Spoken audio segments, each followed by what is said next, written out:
Allô tout le monde! Donc aujourd'hui on se retrouve avec une nouvelle vidéo.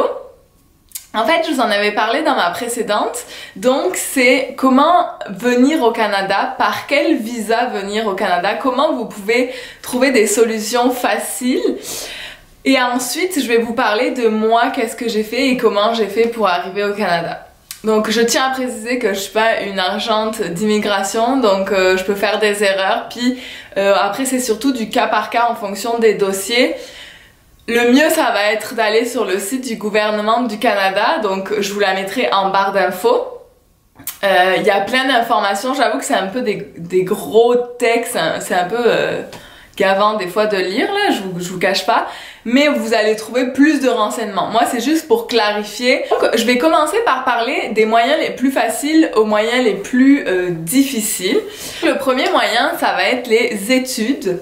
Beaucoup vont penser que c'est pas la chose la plus facile, mais de par mon expérience, je pense que les études ça reste un bon moyen d'immigrer parce qu'une fois que vous êtes diplômé, ça va être très très simple de rester au Québec avec un visa permanent parce que vous êtes diplômé du Québec, donc ils vont reconnaître votre expérience plus facilement.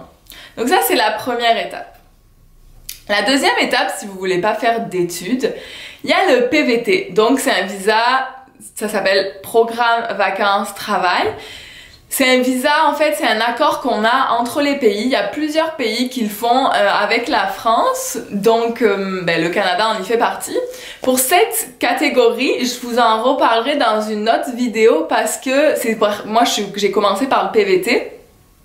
Donc je ferai une autre vidéo explicative de qu'est-ce que le PVT. Donc, je l'ai pas encore sorti, mais vous la verrez prochainement sur ma chaîne. Donc ça c'est un moyen simple parce que c'est en fait c'est une loterie un peu, puis c'est un visa pendant 2 ans. Donc pendant 2 ans vous pouvez rester sur le territoire. À savoir qu'avec les deux premières catégories, donc les études et le PVT, il y a un moyen d'obtenir une résidence permanente par le PEQ. Donc c'est le programme d'expérience québécoise et en fait grâce à ça, donc le programme d'expérience québécoise c'est soit vous avez d'études au Canada, mais là ça remplit vraiment certaines conditions.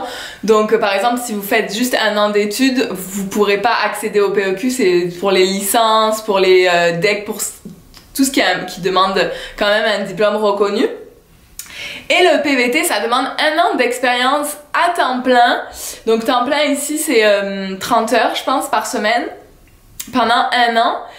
Et vous pouvez passer par le PEQ. Donc grâce au PEQ, vous allez pouvoir obtenir un CSQ et ensuite votre résidence permanente. Donc je sais que c'est plein de choses un peu compliquées. Mais ça, c'est vraiment le moyen le plus simple d'obtenir sa résidence permanente. Après, c'est clair que pour le PEQ, en passant par l'expérience au travail, ça demande des jobs assez qualifiés. Donc ça, c'est à voir aussi sur le site quelle catégorie.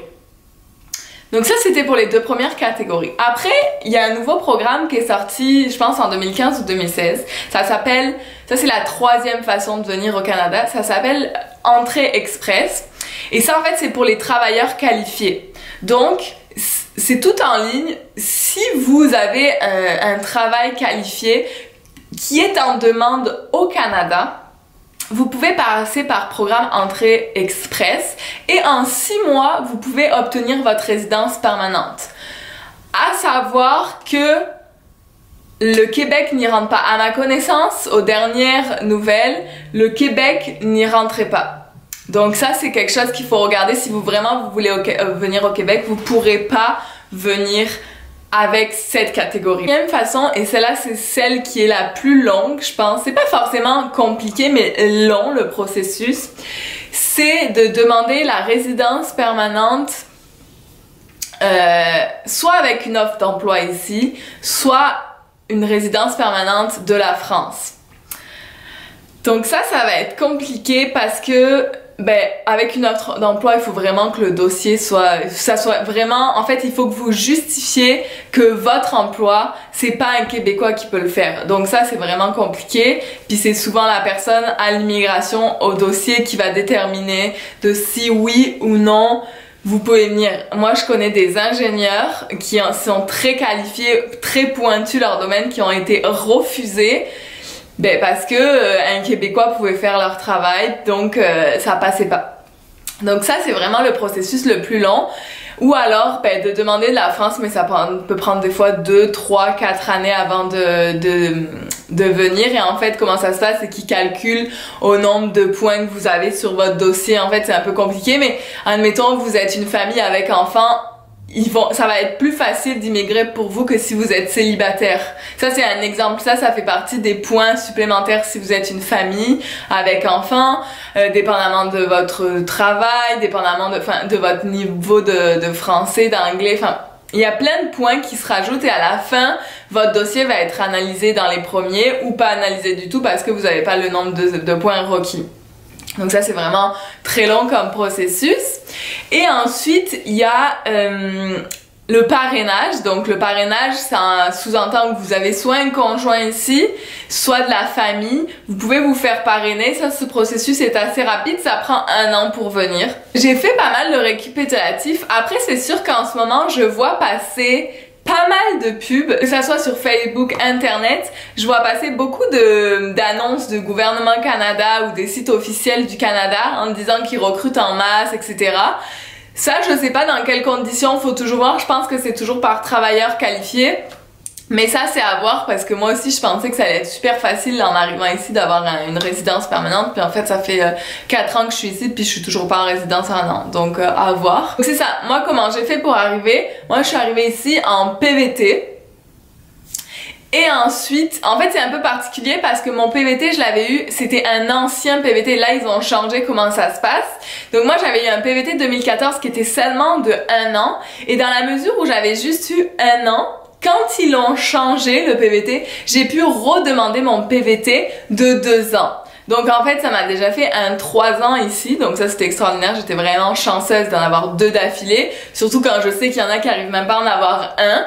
Puis ensuite, après mes 3 ans, qu'est-ce que j'ai fait? C'est que j'ai repris des études. Le visa étudiant est très très facile à avoir, c'est sûr qu'après ça a un coût, c'est un sacrifice, mais c'est ça, c'est à vous de voir, donc comment vous pourrez gérer la chose.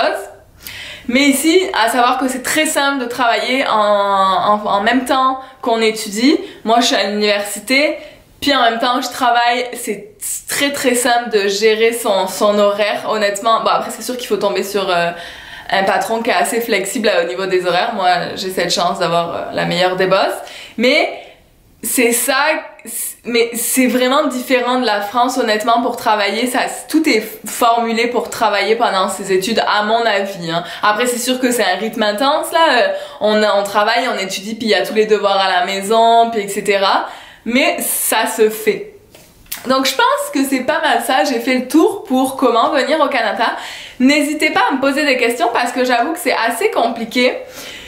Puis je pense qu'il y a d'autres moyens, mais honnêtement, je les connais pas tous. Ça, c'est vraiment mon apprentissage personnel que j'ai regardé sur l'internet, le site du gouvernement, les moyens. Dites-moi si vous en connaissez d'autres. Puis n'hésitez pas, comme je vous ai dit, si vous avez des questions.